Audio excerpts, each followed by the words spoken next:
I really enjoyed working with executives and entrepreneurs because I realized that, hey, they're making the impact, and they're great executives. Most of them are great executives because they made it to this point, but they're not great humans. And what I mean by that is ultimately we kind of focus on our career, we focus on achieving certain accolades, whether they're athletic or professional, but we forget that the biggest achievement is to be a great human being. And that's what we tend to forget. And then that was the journey for me, where it's like, hey, if I'm a great executive but a shitty human, and we can cover what that actually means in depth a little bit later, but then it doesn't matter. It doesn't.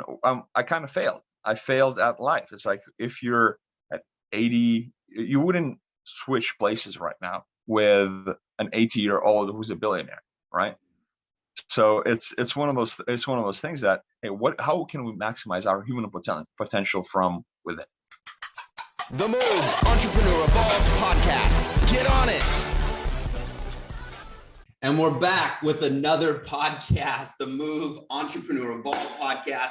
I'm super excited today. We've got Aurimas, and also known as AJ. He's the CEO of YogiLab and an executive performance coach. I'm super stoked to have this man. I've been waiting for this one. We've got a lot in common, so I think that there's some things we're going to be able to talk about.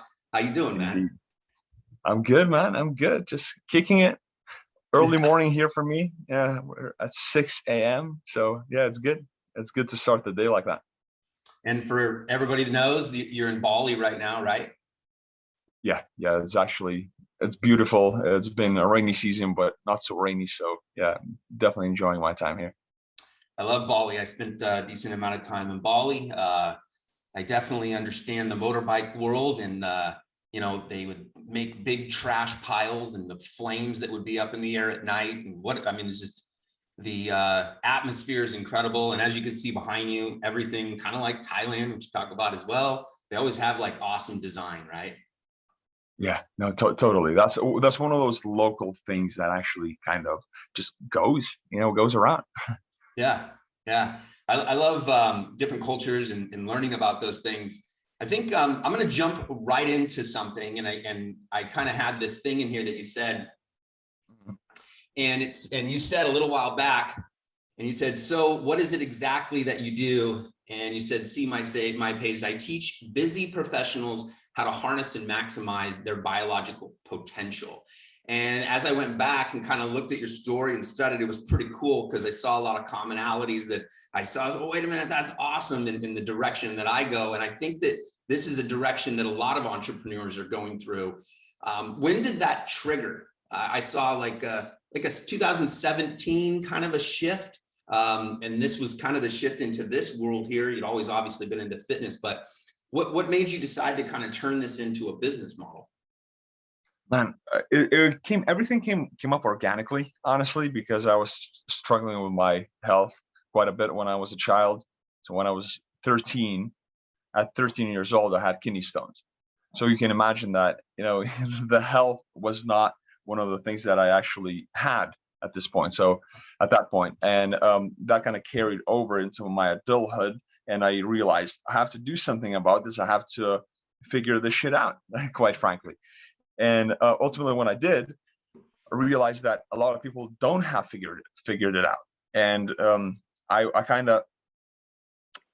wanted to simply help. I started when I was still in service. A lot of my fellow service members would ask for help, and I would just advise them here and there. And after that, I realized, why don't I just help people at a bigger scale? So I started my business in early 2016, and then automatically just kind of that started growing on different dimensions, because once I pick something up and figure it out, I kind of get bored, quite frankly. it's just I realized that, okay, what's the next layer? What's the next layer? What's the next layer? And once I identify those layers, it usually comes through mentorship or just identifying your own blind spots. You realize that, hey, there are a lot of lessons that need to be shared with the world. So yeah, organically started growing, and I really enjoyed working with executives and entrepreneurs because I realized that, hey, they're making the impact, and they're great executives. Most of them are great executives because they made it to this point, but they're not great humans. And what I mean by that is ultimately we kind of focus on our career, we focus on achieving certain accolades, whether they're athletic or professional, but we forget that the biggest achievement is to be a great human being. And that's what we tend to forget. And then that was the journey for me, where it's like, hey, if I'm a great executive but a shitty human, and we can cover what that actually means in depth a little bit later, but then it doesn't matter. It doesn't. I kind of failed. I failed at life. It's like if you're at 80, you wouldn't switch places right now with an 80-year-old who's a billionaire, right? So it's one of those things that, hey, how can we maximize our human potential from within? So it's layers and layers and layers, and yeah, I just love sharing what I learned, and I had a crash course on life in the past decade. So yeah, it's beautiful to it's beautiful to reflect and see the growth that we've experienced. Yeah, I saw that you were with the U.S. Coast Guard, Yeah, and yeah, that was a part of it.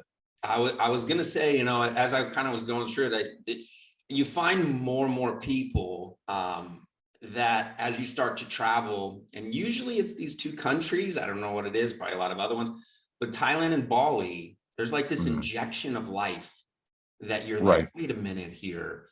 And I think, and maybe we could back this up, but I think a lot of it is two things. One is soil in the land. So you can always plant a tree and get fruit. And then the other one is that you can always fish.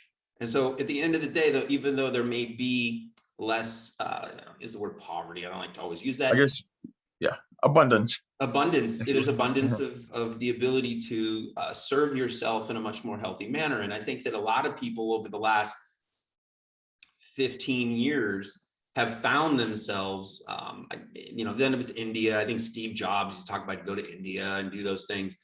But I think that it's very important to kind of indulge in those countries as entrepreneurs, because I think you really do bring something back. What do you think?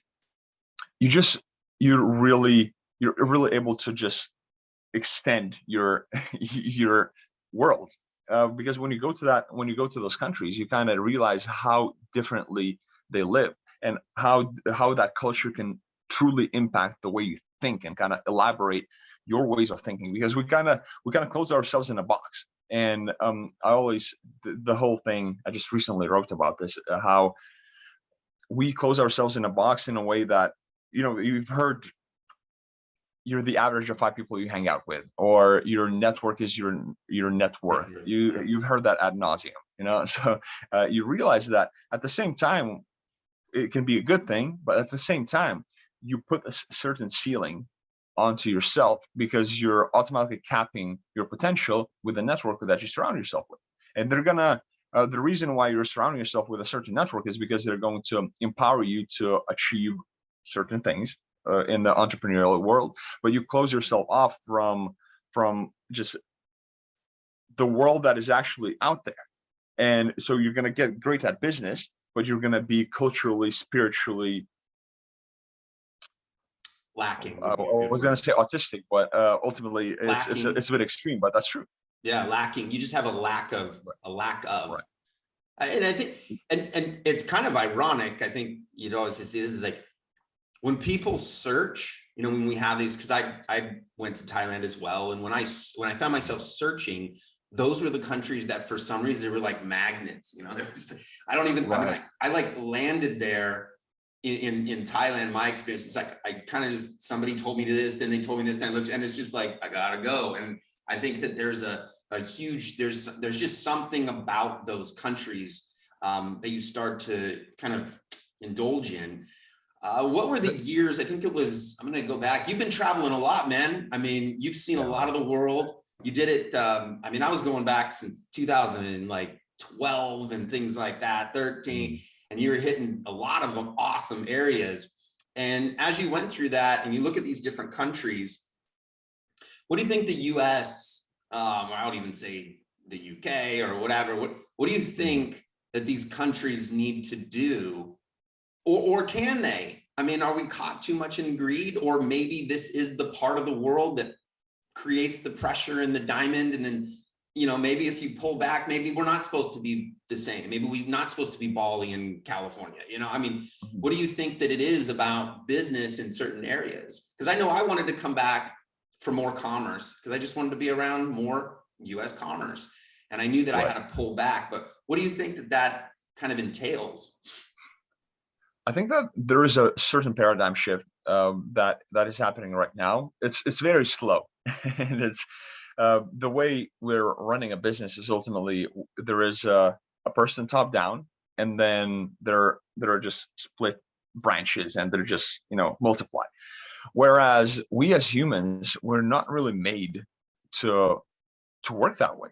We're a tribe, right? Remember, you probably there's a great book actually called Tribe, and he talks about how our society has been built from the groups of 150 people, from about 50 families or so, and that's about it. And then beyond that, it was just too difficult to manage individuals, and that's why blockchain is getting so popular right now, because you can actually govern, so you can self-govern without that centralized authority. And right now, since we're shifting towards that paradigm, you can see that the centralized government, the centralized banking system, the centralized whatever it is, corporate system doesn't like that. But they know that this is the future, because people yearn that. People actually crave that, and they understand that this is the future, so they're investing in it. So it's a slow paradigm shift. However, it is happening. So, and these countries have done it well. It's like I'm personally one of those. I have those. It's a kind of limiting thing that I put on myself, that I've always been a lone wolf until like last year or so. I would always say that I don't need anyone to really get anything done. Yeah, I'm gonna network. I'm gonna, you know, connect with people, but I got this. Like this is my journey type of thing. Whereas, and this is a Western mindset. You know, this this egoic mindset that has been instilled by the corporate world, for that matter, to climb that ladder on your own. And when you realize in these countries, everybody's surrounded by families. I mean, there's a lot of, you know, ancestral conditioning, and you see how people really have so many layers of knots when it comes to their cultural conditioning, and that's not great either. But they're in a community, they're living together, they're helping each other out, they're elevating each other, and they're actually connecting with each other and dedicating more time to be, not just do. And that is also shifting, because like the grind mentality, like I'm not gonna lie, it's like I love a good grind, but that's also an addiction in a way. So just kind of being sober about our choices and seeing, all right, where is the world going, and how can I move myself in that direction already, because you don't want to play catch up. Yeah, I think it's such a, I don't know, it's such, I don't use the word paradigm shift, but it's such a difficult thing, because we do look at, you have there, you know, you have to forge forward, you know, you have to do hard work. I mean, but that's also part of our, if you're not doing hard things, I mean, talk about take a cold shower, go on some kind of exercise, create resistance. These are things that we need as humans. For me, I didn't really get this until literally this year. And it's just because I've always been active. But what I found was, like, I didn't understand when people would say, I need to go do this for me to be like this. I didn't understand people that said, I have to go to yoga so that I release this, so that I'm a different person. I'd always done certain things, but as I started getting older, I was like, wait a minute, I have to actually prioritize these things. And I never had to do that. When you work with executives and you start to work with business owners and professionals, things like that, do you use that as a part of your program? It's just like, look, you got to get this in, because the effects are over here. For sure, man, because when you think about it, it's not about such a cliche when you think about it, yet it is true. It's like the little things add up, and if you don't check the boxes of the little things, you kind of start, how you do anything is how you do everything. It's like, I really don't like that phrase because it's been so dragged around, but every single cliche, if you actually listen in, because we tend to say, oh, I know that, right? Rather than, oh, it's a good reminder. Because when we say I know that, we kind of accept that it's the truth. But do you actually know that, or you know that and you're doing it? There's a massive disparity, because a lot of us delude ourselves that knowing means doing. So that's a good question to ask for anybody who's listening to this. If you hear something that sounds familiar, and you say, oh, I know that, like, great. But is it actually in your lifestyle? Is it actually seeped into your day to day? So of those little things, they do add up. And I just I never push anything upon anyone. And I simply help them understand this is where you are. So if a person is coming for help, they're clearly suffering with something. They have suffering. That's a human, that's a piece of being human, right? And they want to solve that problem. Now, how badly they want to solve that problem is going to dictate how many things are they going to have to be doing. And if those things actually fit into their paradigm that they're moving towards. So that's the thing. There are so many moving parts. And when people just kind of accept they do things as they're mutually exclusive. For example, spirituality and business. That's just the same thing. Like, as one of my mentors says, is that spirituality is or business is the spiritual practice. It's actually active branch of spirituality. So we kind of separate these things and put them into different buckets when it's one human experience that we have. So again, it depends really. I kind of went on a tangent, but it depends on. Yeah, but it depends on a person, and first of all, how sober they are about their current reality. Second of all, how dedicated they are to move towards the truth, because we say that we don't want to delude ourselves and we want the truth, but like, from what was that movie, that you can't handle the truth, and that's the reality for Danny DeVito, Tom Cruise. Oh man, My Cousin Vinny. Yeah. No, what was it? That wasn't my. I don't know, man. I can't. He I can't can't handle remember, the truth. He's in the court. exactly. So that's the reality for a lot of people, because we deluded ourselves to such an extent at this point that it's difficult to kind of go back and zoom out and realize that, oh, I've been lying to myself for this long, and admitting that kind of requires an identity shift, and we don't want to admit that we were wrong. And I had quite a few people recently seeing me or addressing me as they're seeing me as I was like 5 or 10 years ago, and they're referencing things that I was doing at that point. So they're in their world, for them to understand that I changed, it's difficult because they haven't. They stayed the same.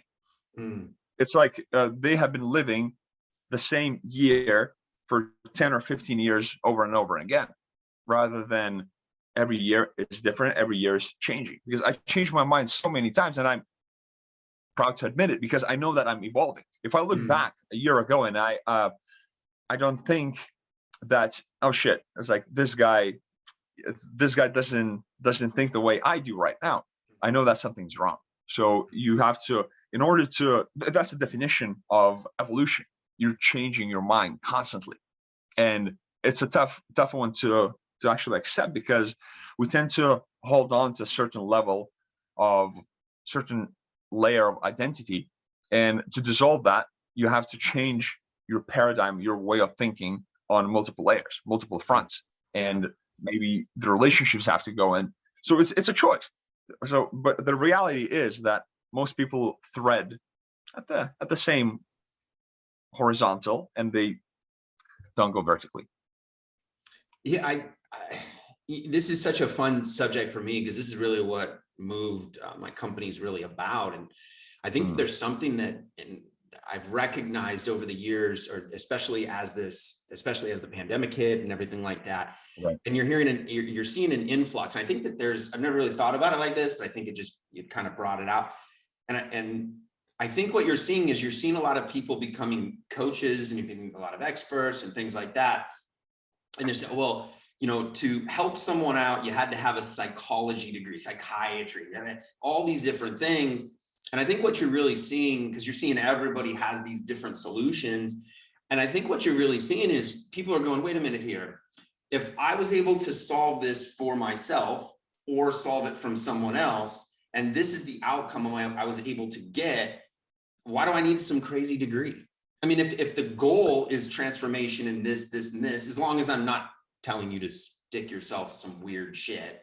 But at the end of the day, I think that there's this organic way, kind of like you just shared, how you organically kind of came into this. And your story was about when you were younger, you had kidney stones, you didn't feel good, this kind of transformed. And I think that we're seeing so much more of that, like a ton of it.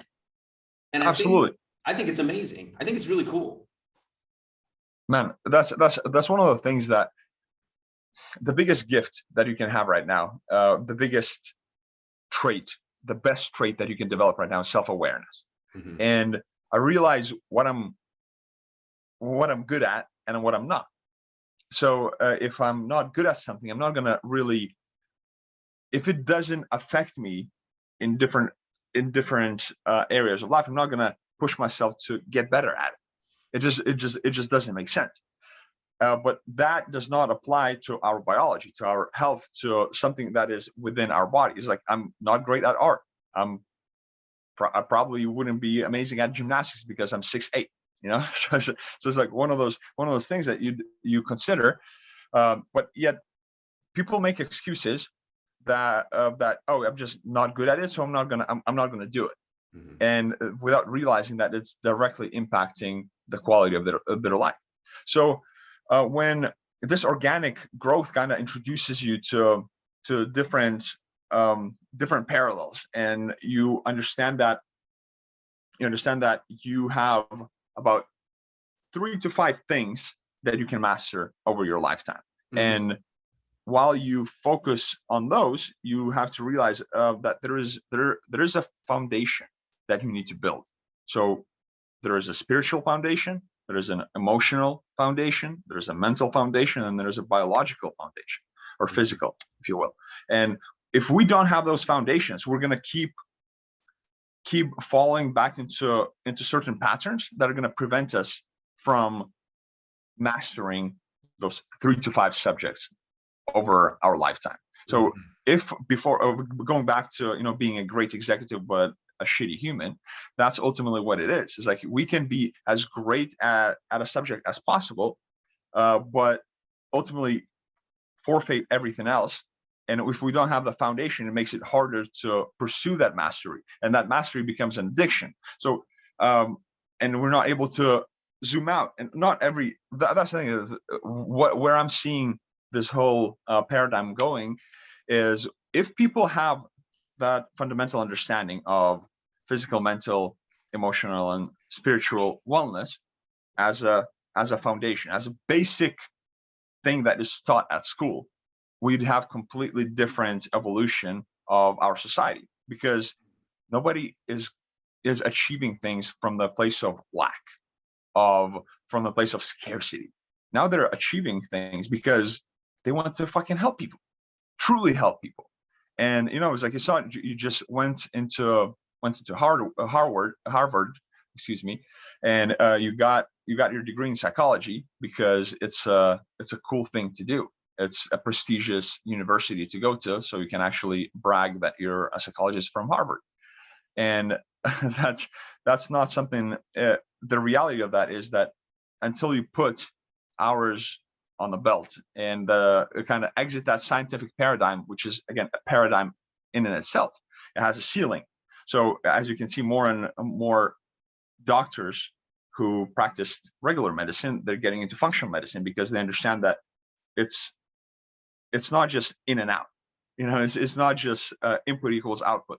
There's more quantum. I was just whatever you want to call quantum concept of, it's not just the mic. I got to go look at the plug. Right. Exactly. So it's like it's being the scientific paradigm has this, okay, causation. This what causes this, and this is it, and it's a box. Ultimately, it's like every study is designed to demonstrate one single thing, because if it's demonstrating multiple things, there are too many variables. We can't track them because the human mind is not that sophisticated, as sophisticated as we think it is. So another tangent, but man, this is something that, where were we with that? I dig it, man. I dig it. Yeah, I can bring one in. This was a little while back, and this one touches home for me because I think that this is something that I'm trying to solve, and what I've implemented into Moved and what it's really about. And you had written this back in 2019. Ironically, it was only about 5 days ago, December 22nd. Nice. Okay. He said, minimal effective dose is the name of the game. I discourage my clients to overthrow their lifestyle with health and wellness. This is exactly what I preach. I talk about this a lot, and I'd like to talk about it as well, but I'd like to hear first from you, what do you mean by that? Because I think there's so much to this. Like, there's just so much to that statement. I'll just say it again. Minimal effective dose is the name of the game. I discourage my clients to overthrow their lifestyles with health and wellness. Yeah, man. So it's so easy to go on a diet for 30 days or even fast for 5 or 7 days and lose X number of pounds, right? And what is going to happen to that? You're going to have to eat again, and you're going to gain it back. So it's that simple. Now, when it comes to overthrowing your lifestyle with fitness, health, what have you, it's very easy to do in a short period of time.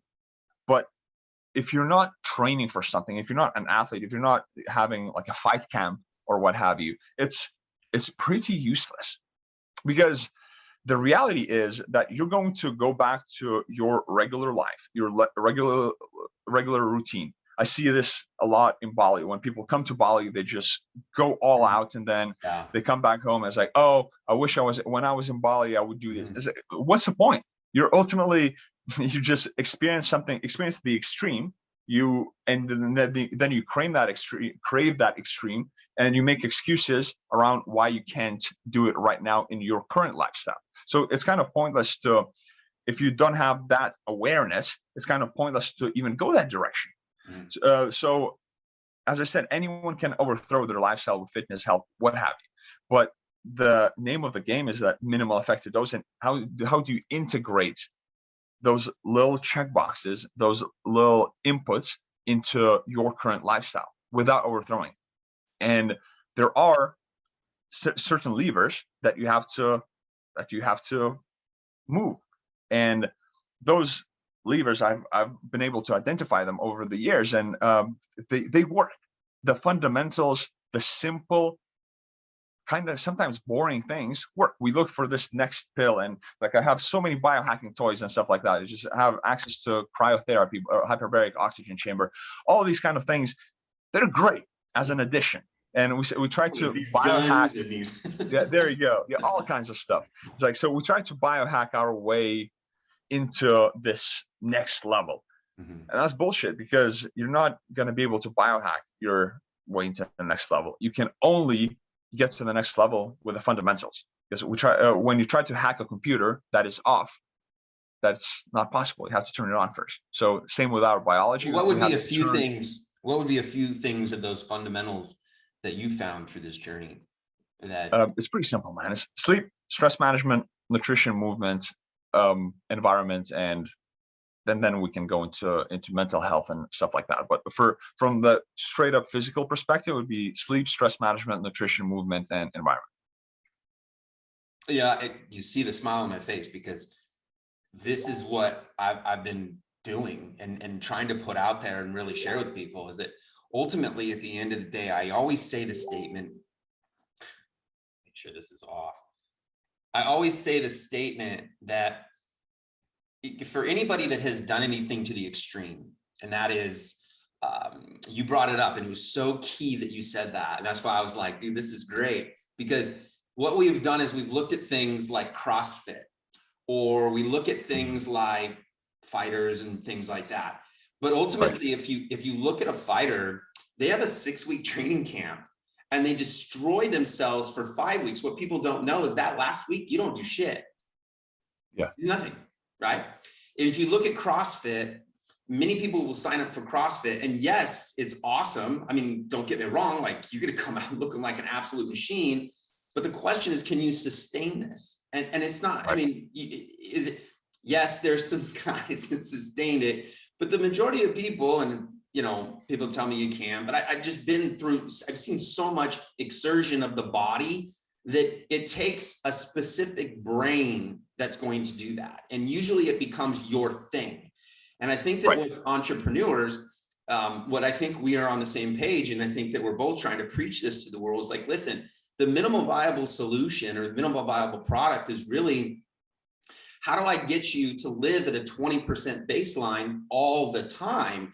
And then when you choose to do those things, for example, if I can get you to 20%, living at 20, it's a hell of a lot easier to go to 100% and go run a marathon if you're at 20% than actually say 0, because most people say, I'm going to go run a marathon. Then they go all the way up to shoot this. And then what happens? They go further than the original baseline because your mental state also says I'm a failure. And so I've utilized this in what we call my Move 30, and that is trying to find those minimal solutions. It's so awesome that you found the same thing that I'm finding. And I think that it's so cool because, you know, I find what we do in this program is we just basically say, what's 3 resistance things that you'll do every single day? And the majority of people come up and say, all right, let's go ahead and do this, and say, all right, we'll do some burpees. I say, you're really going to do 50 burpees a day, dude? You're really going to do 50 burpees? I'm not telling you can't, but what about you just do 10? And how about you do it within 24-hour period?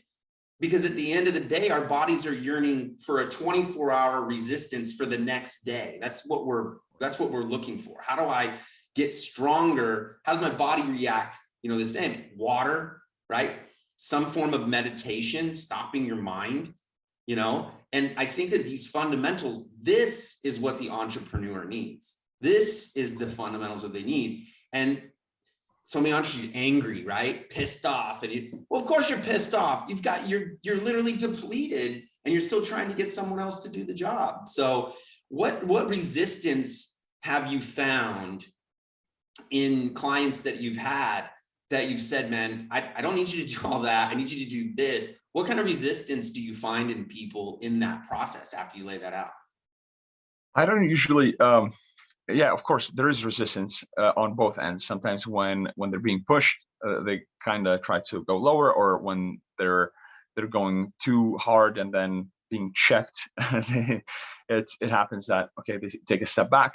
But the resistance that I play with the resistance, man. That's one of the things that I found over time, that people want to be right, and I allow them to be right up front. It's like, okay, so you have this way of thinking, and you think that you're right, and that's great.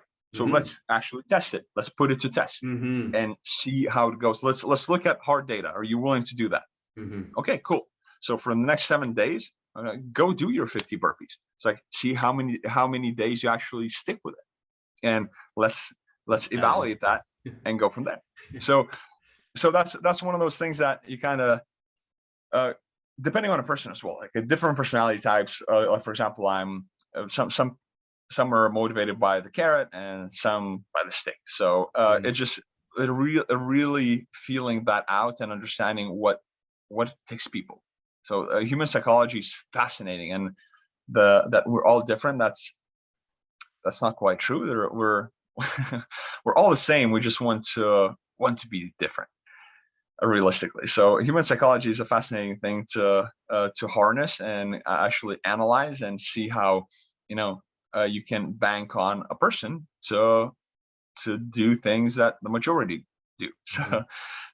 And then if they're not, maybe they have a chip on their shoulder at times. It's like Mhm. when it's like, oh, you're saying that I can't do that. All right, let me prove it to you. It's like, so that's social pressure. Again, not a sustainable source of energy. Very good point. When It feels Yeah, good when though, people, doesn't it? It feels good. it does, it Yeah. does, but exactly. But that's that ego-driven Yeah. one. When your parents tell you that you can't do this, you're definitely gonna do it. And when Punk somebody, rock. the haters, are telling you you're not gonna make your $1 million, and then you do, is like, nobody cares. It's like it's just you who's making that, creating that meaning.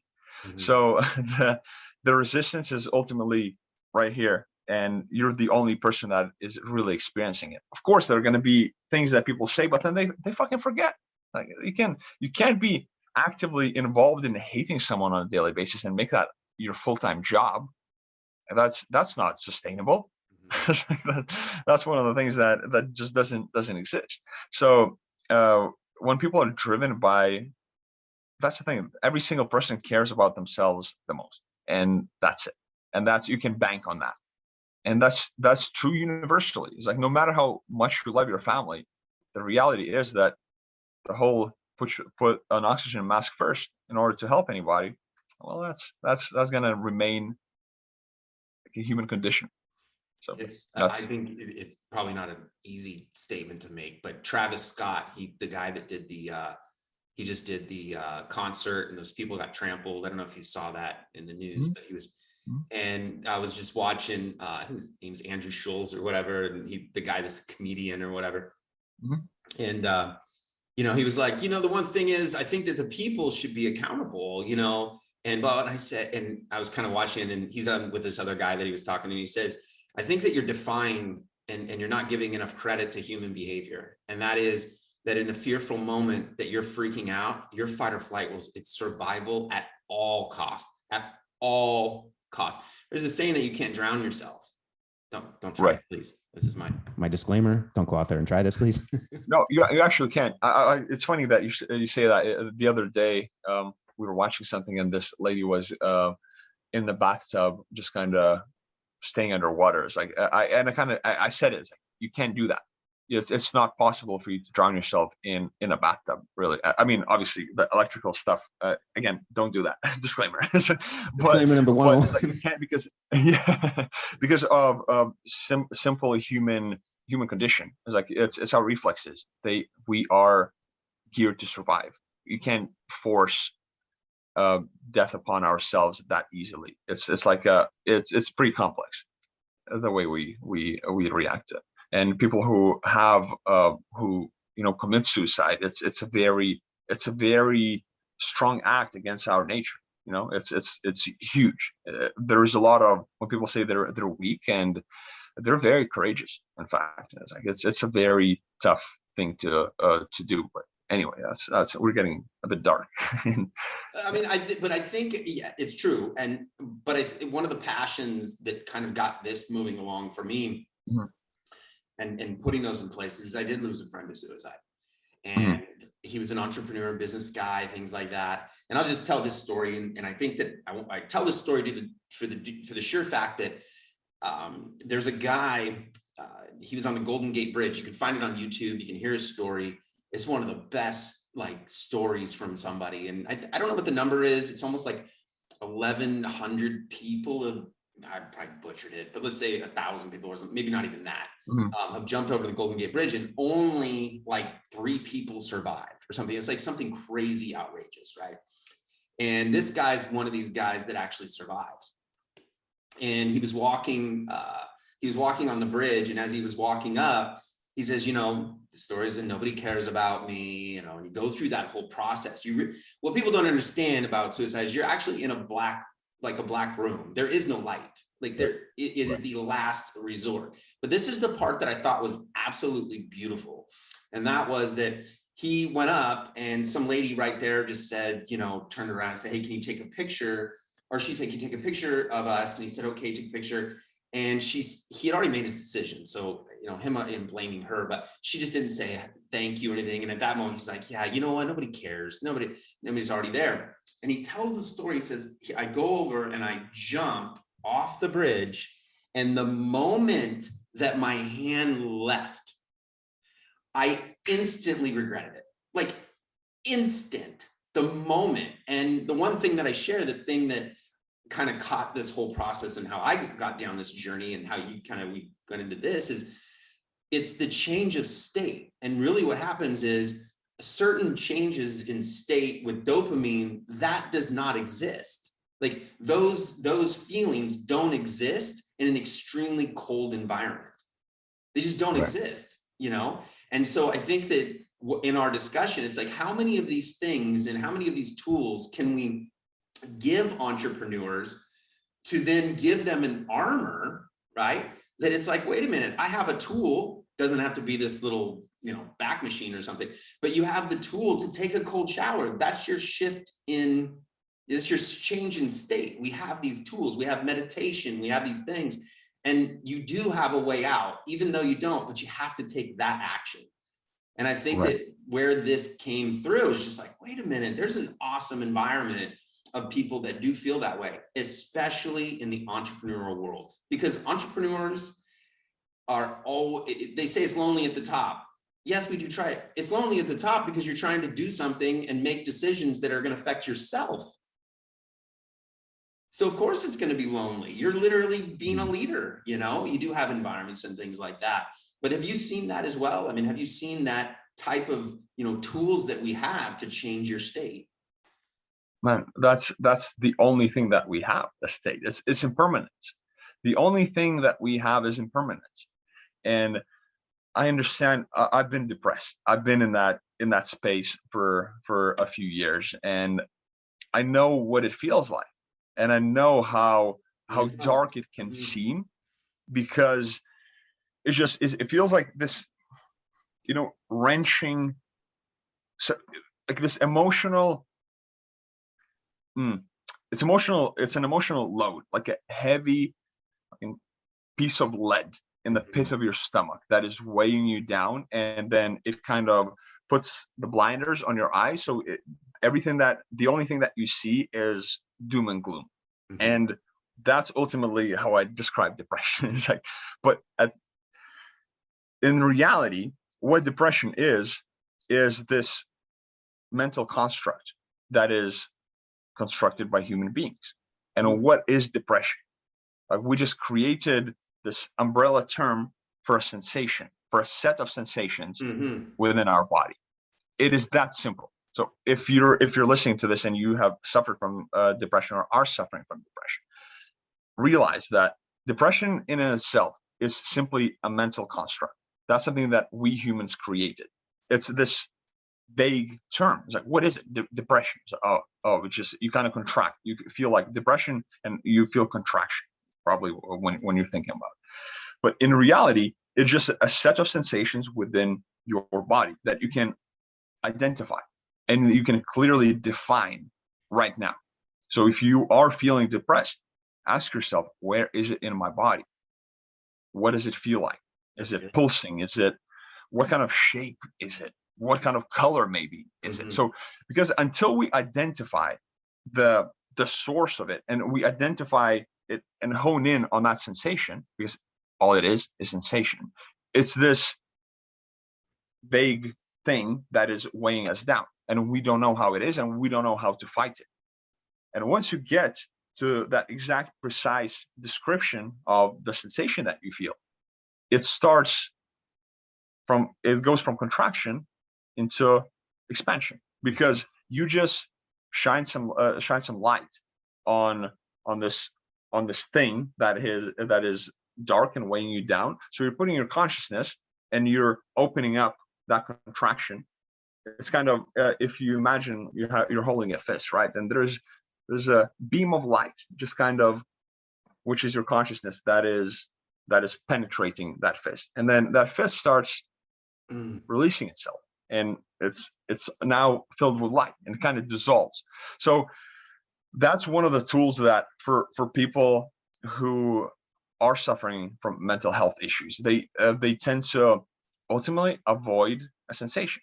So when we feel something like depression, what we define as depression, we avoid feeling that sensation. And time and time again, we suppress it, and it becomes unconscious. So energy or emotions are simply energy in motion, that they need to move through our body. We're constantly moving, constantly flowing. That's the reality of it. And when we keep suppressing it, we make this unconscious habit loop of suppression, and then we don't know how to address it anymore, because it just becomes unconscious at one point, and then we just feel like crap, and we have this fist contracted all the time, and it's just there. We just kind of accept it as our reality. So and it keeps accumulating. It explodes eventually. So you being proactive and going into it and exploring it and seeing what's underneath that, that's the best possible tool that one can utilize. There's a little song that comes out all the time, and I don't know, I think it actually might be a Kanye song or something. And it says, I don't want to try to sing it, I'll butcher it, but it's like, it can't always be night. And then it goes into like this beat, right? And it reminds me, there was an old saying, it's like, pain does not, and I learned this, it was a saying, and it was in the military, actually. It was people that were in war or whatever, and they would always say, pain does not last forever. Either you get through it or you die. And I think that when you look at that environment, you're like, you know what, maybe I just got to ride this out. I got to ride it out. And sometimes that's okay. I think people think that that's not okay. I think it's self-love. I think that it's trying to get you just to kind of get through it. But I think kind of what we're talking about as well, I think that was a great analogy with the light, is you got to find somewhere, take a cold shower, go be in the sun, whatever that is, to allow, just even if you can't accept it, allow something to kind of inject in that light into you. You got to put yourself in front of it. And I think that that's the thing, is like, even if you feel that, get in the sun, get your vitamin D, you got to be in front of that, even though you might not want it, you just got to take movement. And I think that, I think it was Jim Carrey. I think he said, he was talking about the scenario. He says, depression is you trying to get rid of, and like the old person that you are, and you're trying to transition into the new person, but you won't let that person go.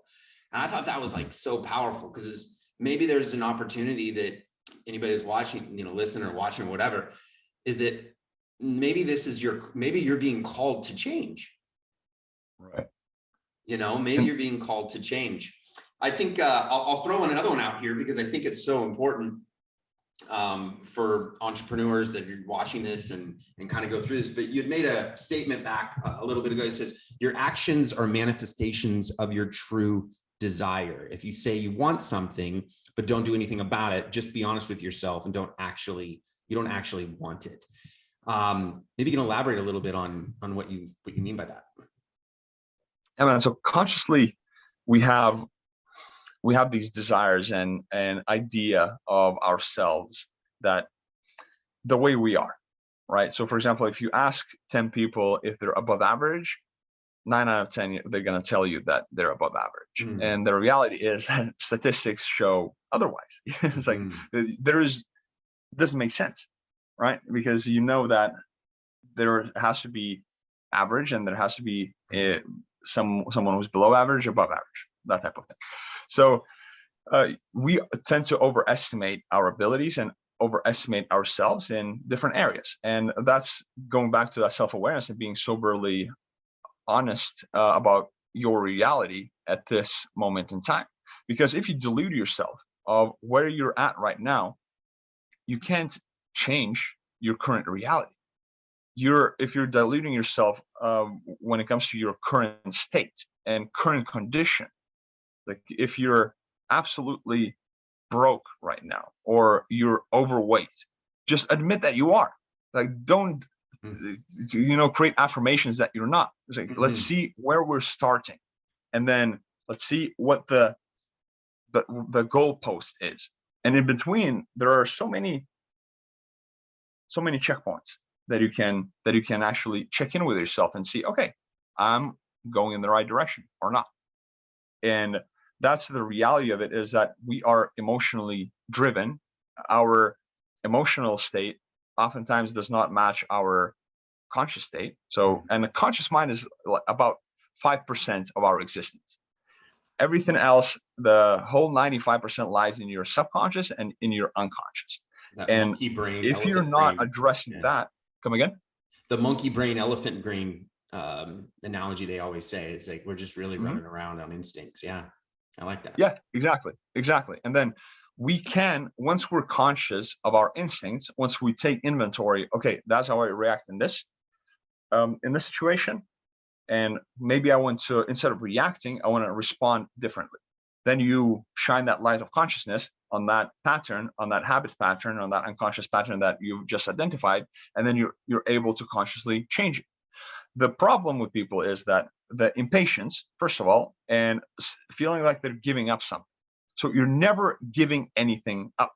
That's one of the things that helped me just so much. That, for example, if I'm eating healthily, I'm not giving up junk food. I'm actually doing myself a massive service by not eating junk food, because my body doesn't like that. So I'm not forfeiting anything, and I'm not depriving myself of anything. So when you're changing, you're always changing for the better. Remember anything that was happening in the moment when you absolutely hated it, and then you look back on it and it's like, oh, that really helped me with X. And that's the reality. It's like we don't, in the moment, we tend to want to just liberate ourselves from that, again, sensation that is weighing us down, that we don't like. So we chase whatever is pleasurable, and then create aversion towards pain and discomfort. And then we go towards more and more and more pleasure. And where does that lead to? I mean, you can see with the general population, you can see where that leads most people to. So, and identifying that, okay, this is what I want. This is what I actually want. And these are the actions that I'm taking right now. So it's like, okay, do those align? And if they don't align, why do they not align? Like, what are the beliefs that are limiting me from aligning my actions with the words that I'm saying? So it's obviously multi-layered, and I kind of unpacked the whole, it's good. Coaching system in the last couple of minutes, but that's ultimately it. Like, when you zoom out and look at it, it's just, what are my desires? Where are those desires rooted? What are my current actions? What is preventing me from doing those actions? And then we start clearing the pieces and putting the puzzle together to move in the right direction. That's it. Now, entrepreneurs are always like, is that an aura ring you got there? Yeah. Yes, sir. The one thing I think would be interesting is how do you tie that into financial abundance? Because you take even though if I say that these things are going to give you an output to a better relationship, I'm willing to do the small stupid stuff. And that was what you were basically explaining earlier. Working with entrepreneurs and things like that, they do have a desire to generate more revenue. I mean, so what is your thoughts as you work with them and the outputs that you're finding from these people on a financial basis as well? The funny thing is that I identified in myself, and that was the first thing. And then I identified that in most entrepreneurs, quite frankly. So where, let's say we get people start at like 6 figures, or we start at 4 or 5, and just climb our way up, right? So let's say we get to 6 figures, and that was our goal. And then we think that from 6 to 7, or 7 to 8, or 8 to 9, there's going to be a massive leap, a massive difference. And the reality is that you are doing the exact same thing and expect a different result for your emotional state. So if it's tied to just your revenue goals, you're fucked. quite frankly, you're just absolutely fucked, because you're gonna enter this hedonic loop where you think, okay, once I get here, I'm going to be happy, I'm going to be fulfilled, I'm going to what have you. So this automatically puts you into if this then that mentality. If I get to this, then this is going to happen. So, and the reality of it is that once think about any accomplishment, any achievement that you had in the past, did it feel exactly the way you imagine it? Well, chances are it didn't. And then you just sat there and it's like, what then?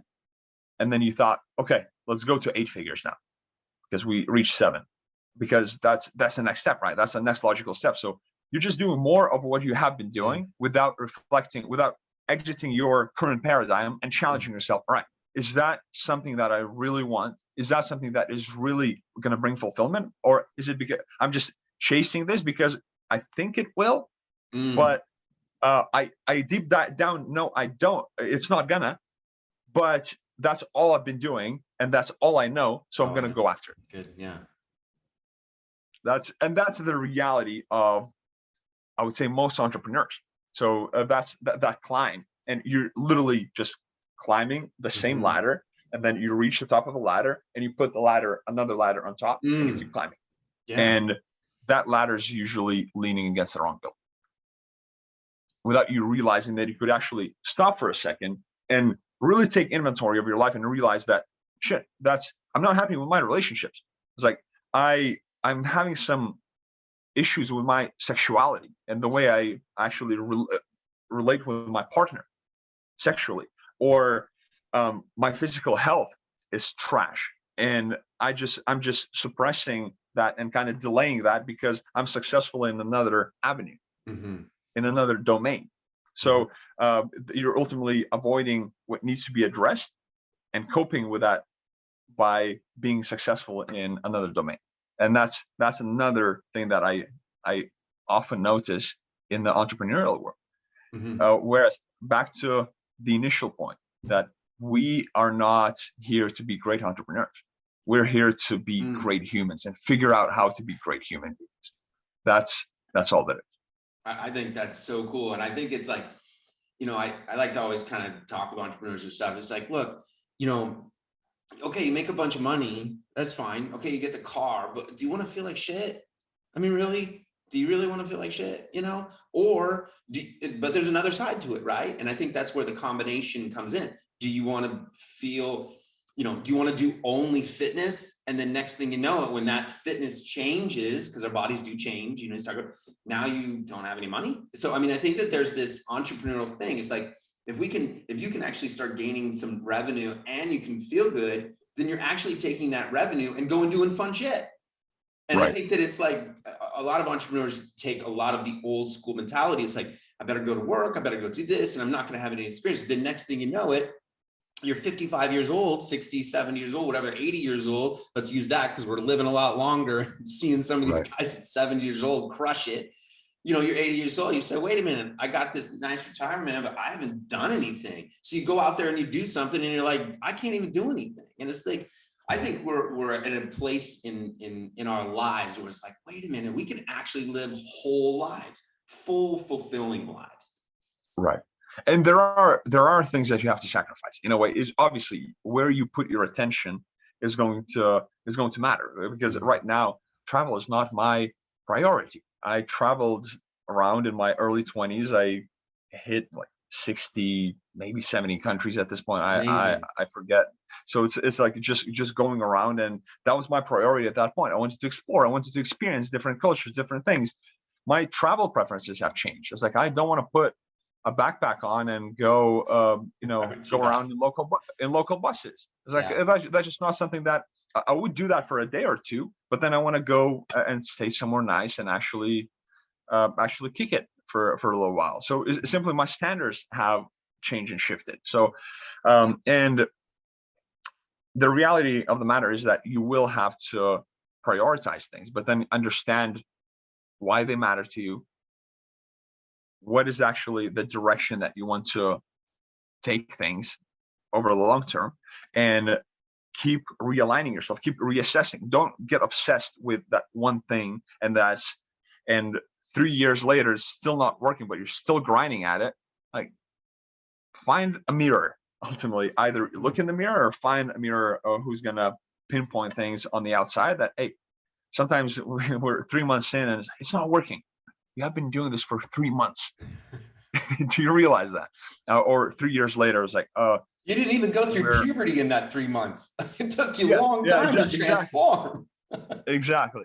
So it's just one of those things that impatient human nature, and then, man, all we have is awareness in this moment right now. It's like, because most of us are either living in the past or living in the future. Like, if you just take this awareness right now, so we're having this conversation. I'm not thinking about business. I'm not thinking about anything else but this conversation. I'm present, and that's when I'm happiest. Because once I get into a workflow, sometimes it's like, oh, I have to do this and this and this and that. Okay, stop.